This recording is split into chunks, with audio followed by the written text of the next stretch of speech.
So there was two key slides from Moore's Law's Dead showing the specs of the PS5 Pro. This is slide 1. It highlighted three key features. The first one was a higher GPU performance. They described it as the GPU is larger, uses faster memory, and the rendering is about 45% faster than the standard PS5 in raster.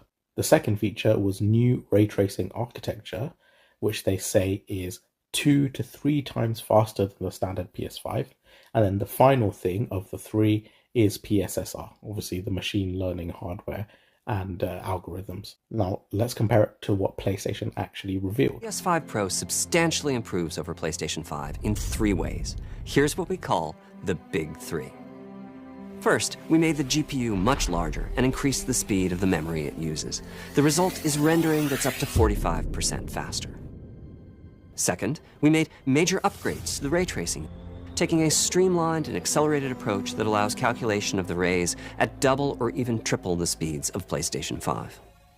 And finally, we added custom hardware for machine learning and an AI library called PlayStation Spectral Super Resolution, or PSSR for short. So every single point there was exactly the same as the leak. 45% raster performance boost, the 2 to 3 times faster ray tracing, the PSSR, the faster memory, the larger GPU, etc. Literally every point. Now the second slide, which is here, had a few more bits of information, and two of the key points was 300 TOPS of AI performance and 67 teraflops of 16-bit floating point performance. Let's see what PlayStation actually announced. And what do you know, 300 TOPS of AI performance and exactly 67 teraflops of 16-bit floating point performance. Now, as I've said many times before, teraflops are not a good measure of overall performance.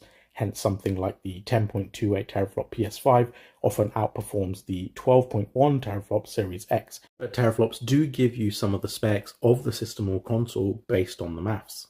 So we know from here the PS5 Pro's clock speed is 2.17 GHz, which is the same as the 7700 XT's game clock and slightly quicker than the 7800 XT's. And we can see that it has 30 workgroup processors. Each has 2 CUs, so it has 60 CUs in total, and each CU has 64 shader cores for 3,840 shaders total, which is the exact same as the 7800 XT, and it's the same CU count as well at 60. So everything was exactly the same as the leaks. The only confusion was about the 32-bit teraflop performance, because RDNA 3 GPUs have a dual issue FP, means they have double the regular teraflop count of RDNA 2, and the PS5 Pro doesn't have that, because as Cerny explained, they didn't have much use for 32-bit calculations.